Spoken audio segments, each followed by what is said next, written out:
రాష్ట్రంగా ఉన్న తెలంగాణను అప్పుల రాష్ట్రంగా మార్చిందే కేసీఆర్ కుటుంబం అని అన్నారు ఎంపీ చామల కిరణ్ కుమార్ రెడ్డి. హైదరాబాద్ లో 1,00,000 ఇళ్లు ఇచ్చామని చెప్తున్న హరీష్ రావు అవి అసలు ఎక్కడున్నాయో చెప్పాలని అన్నారు. 1,00,000 ఇళ్లు ఎవరికి ఇచ్చారో ఆ జాబితాను జూబ్లీహిల్స్ బైపోల్ కు ముందే రిలీజ్ చేయాలని డిమాండ్ చేశారు. కేసీఆర్ కుటుంబ సభ్యులు పదవులను దుర్వినియోగం చేసి కోట్ల రూపాయలు దండుకున్నారని, వారిపై తప్పనిసరిగా చర్యలు కూడా తీసుకోవాలని యాదగిరిగుట్ట పోలీస్ స్టేషన్ లో ఫిర్యాదు చేశారు. పదే 2 సంవత్సరాలలోనే తెలంగాణను దోచుకుంది కాంగ్రెస్ పార్టీ అని చెప్తూ జూబ్లీహిల్స్ ఎన్నికలలో గెలవాలన్న పిచ్చి తాపత్రయాన్ని ప్రజలు గమనించి జూబ్లీహిల్స్ ప్రజలు కూడా గమనించాలి.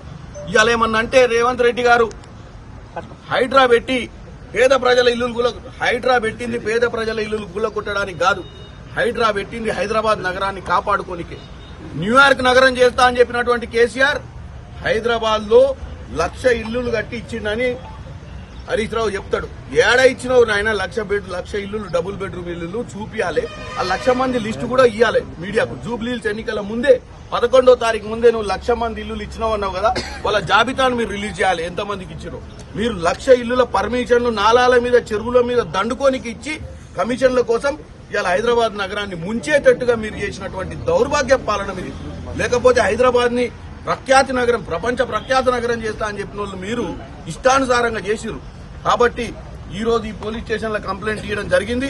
డెఫినెట్ గా వీళ్ళ మీద యాక్షన్ తీసుకోవాల్సిందే. ఎందుకంటే దొంగతనం చేసి దొంగ అని అరిచి ప్రజల్ని తప్పుతో పట్టిస్తుంది తెలంగాణ ప్రజల్ని. దీన్ని మనం అసలు ఉపేక్షించొద్దు. వీళ్ళ మీద చెట్టి పరిస్థితుల్లో చర్యలు తీసుకోవాలని తెలియజేస్తున్నాం.